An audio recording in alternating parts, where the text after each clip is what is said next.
I should have known the moment she called my name like it was an inconvenience, but I didn't expect the line she dropped next. "This is the failure of our family," she said, her voice sweetened with cruelty. My parents laughed, not loud, just enough to let me know they agreed. And her boyfriend, he didn't flinch. He just watched them, studying, absorbing, eyes cold, unreadable. The room went still. He smiled faintly, a calm, lethal smile. "Interesting, because you're fired, and we're done." Silence snapped like a bone. But this wasn't where the story began.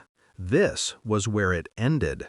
I met him 3 years ago, long before he became my sister's boyfriend. He wasn't hers then. He was mine. Back when he'd look at me like I was someone worth choosing. Back when his hands felt steady and his promises felt like shelter. He loved my kindness. He said it grounded him. He loved my quiet. He said it calmed him. He loved my trust. He said it made him better. And I believed him. Because back then, I didn't know that the people who praise your softness are often the first to weaponize it. It started small. A shift in his tone. A delay in his replies. A sudden secrecy wrapped in excuses that sounded too lightweight to hold truth. Late nights at work. Phone turned face down at dinner. A sudden interest in family bonding, which always seemed to include my sister. I ignored it. Not because I was blind, but because I wanted to see the best in him one last time. Hope is a stubborn thing. It lingers even when it's bleeding. Then came the message. Not meant for me, meant for her. A simple line. She won't suspect anything. My world didn't shatter. It solidified. Cold, clear, unbreakable. I didn't scream. I didn't confront. I watched. I learned. I prepared. I realized something valuable that night. When people underestimate you, they reveal their entire strategy. I didn't react. That was the first move.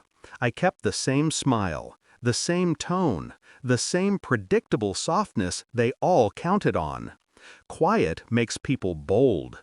Bold people make mistakes, and mistakes are leverage. While they tangled themselves in their secret, I built answers around them. I gathered proof, not for confrontation, but for consequences. I spoke with his business partner, a man who trusted me more than he trusted him, a man who said one thing that changed everything. "He's been planning to push you out. He thinks you're too soft." Soft. The word followed me like a shadow, so I let him believe it. I reviewed contracts he didn't know I had access to. I collected screenshots, messages, financial trails.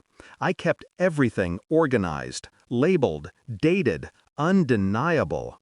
And then, I waited for Christmas. My family loves an audience. They love cruelty when they can dress it as humor. They love to see who breaks first. I made sure they invited him. When he walked into the living room, he looked confident. My sister clung to his arm like she owned him. My parents beamed at the perfect couple. I simply watched, silent, steady. Then came the moment.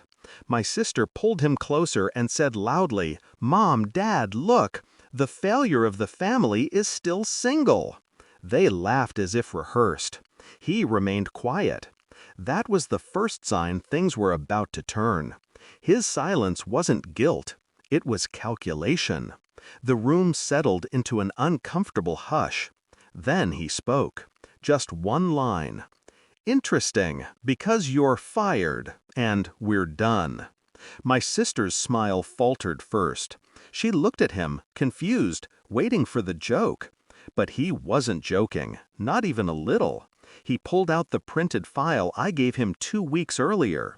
The evidence, the proposal, the signatures confirming her attempt to manipulate business assets through him. He placed it calmly on the table beside the Christmas cake. "You tried to use me," he said to her, "and you," he added, looking at my parents, "condoned it." My father turned pale. My mother stuttered. My sister looked like the air had been punched out of her. And her, he pointed at me, she outplayed all of you.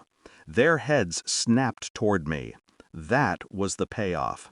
Not the humiliation, the clarity.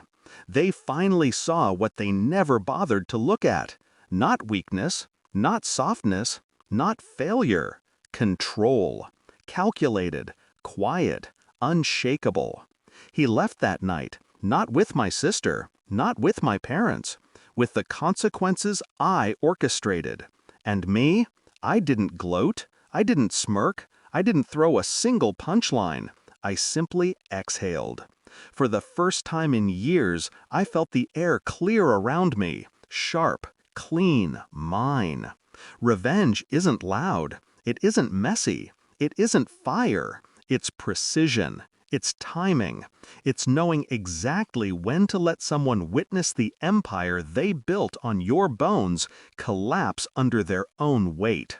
And that night, with Christmas lights flickering behind their stunned faces, they finally learned, I was never the failure.